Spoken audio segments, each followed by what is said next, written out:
Hello everyone. आप सब लोग का स्वागत है। तो हमने हमारी लास्ट क्लास में यूनिकनेस ऑफ कॉची प्रॉब्लम के बारे में बात करी थी।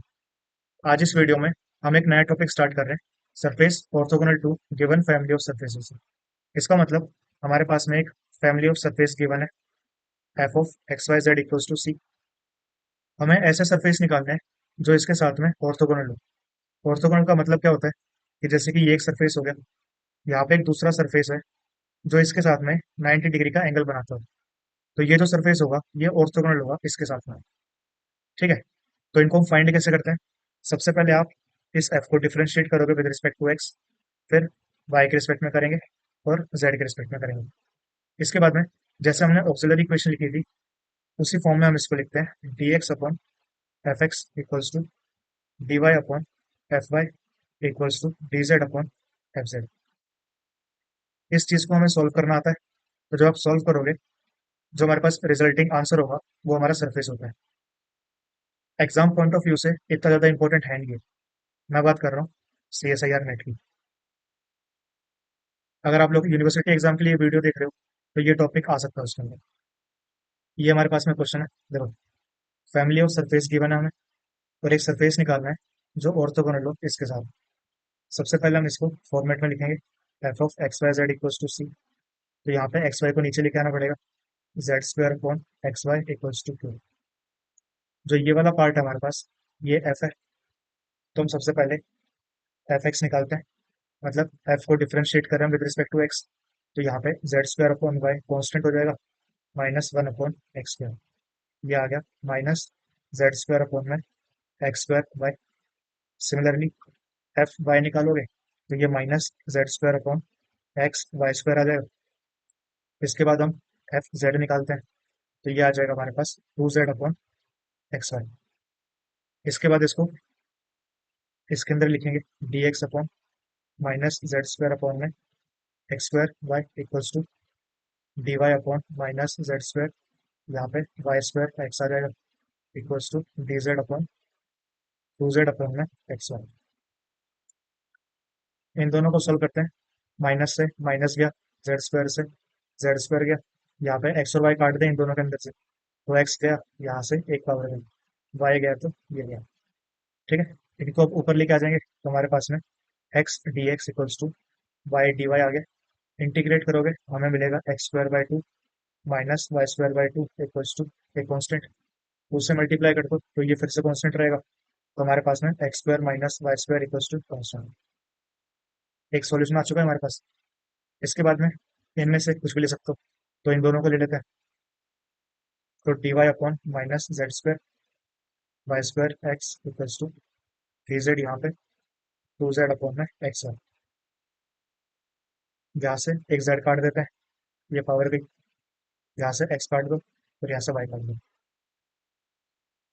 तो हमारे पास में बचा वाई डी वाई माइनस नीचे जेड आ जाएगा equals to D Z upon में टू। टू को यहाँ ले आते हैं, जेड को यहाँ पे ले आते हैं। तो हमारे पास में minus Y D Y two आ गया इधर equals to Z D Z आ जाएगा। ठीक है। इसको इंटीग्रेट कर दें तो minus Y square equals to Z square by two plus में एक दूसरा कॉन्स्टेंट आ जाएगा। इसको वहां ले आते हैं और माइनस से मल्टीप्लाई कर देंगे इक्वल्स टू कॉन्स्टेंट। टू से मल्टीप्लाई कर दो तो two y square plus z square equals to constant. ये हमारे पास एक दूसरा सोल्यूशन आ गया। तो फाइनली यहाँ से हम आंसर ले सकते हैं, five of x square minus Y square, यहाँ पे two y square plus z square equals to zero. इसके बाद में हम बात करते हैं method of separation of variables के बारे में। जो ये मेथड है ये हमारी हेल्प करता है to find solution of heat wave and Laplace equation. ठीक है। इसके अंदर हम क्या करते हैं, हमारे पास में एक पार्शियल डिफरेंशियल इक्वेशन गिवन होगी, इसका जो सॉल्यूशन है उसको हम एक अज्यूम करते हैं, यहाँ पे सब्स्टिट्यूट करेंगे और वहां से हमारे पास कुछ कंडीशंस आएंगी जिनकी हेल्प से हम आंसर निकाल लेते हैं। ठीक है। इसको समझने के लिए एक एग्जांपल लेते हैं। जैसे कि हमारे पास में U x plus two you Y equals to zero given है। एक हमारे पास कंडीशन है U of zero Y equals to four ई की पावर माइनस टू वाई। ठीक है। हमें बोला इसका आंसर निकालो। तो अब देखो, एक मेथड क्या है कि हम पहले ऑक्सिलरी इक्वेशन लिखें, d x upon one equals to D Y upon two equals to d u upon zero. अब देखो, जिसके नीचे जीरो आता है, यहाँ से हमें डायरेक्टली एक कंडीशन मिल जाती है u equals to c one. ठीक है, एक सोल्यूशन आ गया हमारे पास। यहाँ से क्या करें, टू से मल्टीप्लाई कर दो, तो two x minus Y equals to, एक दूसरा कॉन्स्टेंट लगा देते हैं, तो ये दो सॉल्यूशन आ गए। हमें अब आंसर लिखना है, तो वो क्या आ जाएगा, five of u equals to two x minus y. ठीक है, अब जो कंडीशन है उसका यूज करते हैं, तो U of zero Y equals to four ई की पावर माइनस टू वाई लिखा है। ठीक, देखो इसका मतलब क्या होता है कि जब मेरा x इक्वल्स टू जीरो है, y इक्वल्स टू वाई है, तो हमें u इक्वल्स टू फोर ई की पावर माइनस टू वाई मिलेगा। इसको रखेंगे यहाँ पे, तो हमारे पास में फाइव ऑफ फोर ई की power minus two U equals to minus Y आ गए। अब देखो, यहाँ से सॉल्विंग थोड़ी सी डिफिकल्ट है, इसका मतलब हमें यहाँ पे अपना सॉल्यूशन ये अज्यूम करना चाहिए था, टू एक्स माइनस वाई, इसके ऊपर हम फाइव को यूज करेंगे और इक्वल्स टू यू। यहाँ से हमें मिलेगा five of minus Y equals to four ई की पावर माइनस टू वाई। ठीक है, अब देखो, माइनस वाई की जगह मैं कोई टी सब्सिट्यूट कर सकता हूँ, तो हमें मिल जाएगा फोर ई की पावर टू टी। ठीक है, इसका मतलब जो हमारा आंसर है वो कितना था, five of two x minus y. हमें फाइव ऑफ टी की वैल्यू मिल चुकी है, तो यहाँ से यू इक्वल्स टू फोर ई की पावर टू इंटू में टू एक्स माइनस वाई आ जाएगा। ये हमारे पास में सॉल्यूशन आ गया।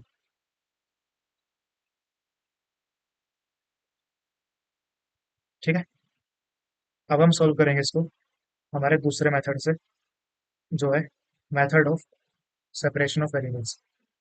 ठीक है, इसके अंदर क्या करते हैं, अब देखो, मैं एक सॉल्यूशन अज्यूम करता हूँ, जो u है वो मेरे पास में फंक्शन ऑफ एक्स वाई है।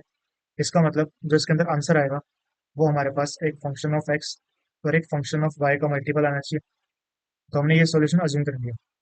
ठीक है, अब जो हमारे पास में इक्वेशन क्या है, u x plus two you Y equals to zero है। एक हमारे पास में यू एक्स है, एक यू वाई है। तो सबसे पहले इस u को हम डिफरेंशिएट करते हैं विद रिस्पेक्ट टू एक्स, तो हमें यू एक्स मिलेगा, एक्स का डेरिवेटिव और वाई एज इट इज आ जाएगा। ठीक है, इसके बाद हम यू ऑफ वाई निकालते हैं, ये आ जाएगा। अब इस केस में एक्स एज इट इज रहेगा और हम वाई को डिफरेंशिएट कर देंगे।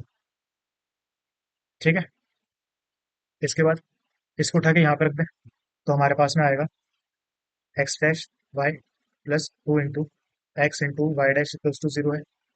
इसको उधर ले आते हैं, तो हमारे पास में x dash y equals to minus two x और वाई डैश आ जाएगा। ठीक है, यहाँ से वाई को नीचे लिया तो यहाँ से एक्स को नीचे ले आते हैं, तो हमारे पास में आएगा x dash upon x equals to minus two y dash upon में वाई। ये दोनों अगर इक्वल है तो इसको मैं कुछ इक्वल्स टू एक लैम्डा मान सकता हूँ। इसके बाद में जो ये टू है, इसको भी नीचे ले आते हैं, तो टू एक्स आ जाएगा यहाँ पे, और हमारे पास माइनस वाई डैश अपॉन में वाई इक्वल्स टू लैम्डा। ठीक है, एक बार लैम्डा को इसके साथ लेके चलते हैं, तो हमारे पास में x dash upon two X equals to lambda आ गया, और दूसरा आ जाएगा minus Y dash upon Y equals to lambda. ठीक है, ये दो हमारे पास क्या आ गए हैं, डिफरेंशियल इक्वेशंस आ गई। इनको हम सॉल्व कर सकते हैं, तो हमारे पास में आ जाएगा X dash upon two X equals to lambda है। इसको टू को यहाँ पे लिया, तो X dash upon x equals to two lambda आ गया। इसको इंटीग्रेट कर देते हैं, तो हमारे पास में आएगा ln x equals to two lambda x plus में एक कॉन्स्टेंट सी मान ले। इसका हम एंटी लॉग लेंगे, तो हमें एक्स इक्वल्स टू ई की पावर टू लैम्डा एक्स, और यहाँ पे मल्टीप्लाई में ई की पावर सी मिलेगा। ये है तो एक कॉन्स्टेंट ही, इसको मैं सी मान लेता हूँ, तो हमारे पास जो एक्स है वो आया है सी इंटू ई की पावर टू लैम्डा एक्स। ठीक है, इसके बाद हम वाई निकालते हैं, तो वाई कितना हो जाएगा, y dash by y equals to minus lambda. इसको इंटीग्रेट करो, ln y equals to minus lambda y plus में एक बी मान लेते हैं। यहाँ पे एंटी लोग लेंगे, तो वाई इक्वल्स टू ई की power minus lambda y into में ई की पावर बी। ये भी कांस्टेंट है, इसको बी मान लेते हैं, तो हमारे पास में वाई आ गया बी ई की पावर माइनस लैम्डा वाई। ठीक है, हमारे पास एक्स भी आ चुका है, वाई भी आ चुका है। अब जो हमने सॉल्यूशन अज्यूम किया था वो क्या था, एक्स इंटू वाई था। यहाँ पे वैल्यू सब्स्टिट्यूट कर दें, तो एक्स की वैल्यू कितनी थी, सी इंटू ई की पावर 2 लैम्डा एक्स, और जो y है इसकी वैल्यू है b into minus lambda y. ठीक है, c और b ये कांस्टेंट है, तो इसका एक दूसरा कांस्टेंट हम a मान सकते हैं। इनकी पावर को ऐड कर दो, e की पावर 2 लैम्डा एक्स माइनस में लैम्डा वाई है, तो e, यहाँ पे लैम्डा को बाहर निकाल लेते हैं, तो 2x माइनस वाई आ गया। ये हमारे पास में सॉल्यूशन हो चुका है। ठीक है, अब देखो जो कंडीशन क्या थी, u of 0 y equals to 4 e की पावर -2 y। ठीक है, इन दोनों को अगर आप कंपेयर करो, यहाँ पे x को 0 कर दो एक बार के लिए। ठीक है, तो यहाँ से हमारे पास a की जो वैल्यू है वो 4 आ रही है, और जो लैम्डा है इसकी वैल्यू आ रही है हमारे पास में 2। तो फाइनली तो फाइनली जो हमारे पास आंसर आया है वो है 4 e की पावर 2 इंटू में 2x माइनस 1। ठीक है, तो आप सॉल्यूशन इस तरीके से फाइंड कर सकते हो। तो आज के लिए इतना ही। अगर आप लोग कोई भी डाउट हो तो आप नीचे कमेंट सेक्शन में लिख सकते हो। इस लेक्चर की जो पीडीएफ है वो आपको मेरे टेलीग्राम पे मिल जाएगी, उसका जो लिंक है वो आपको डिस्क्रिप्शन में मिल जाएगा। So thank you so much and have a nice day.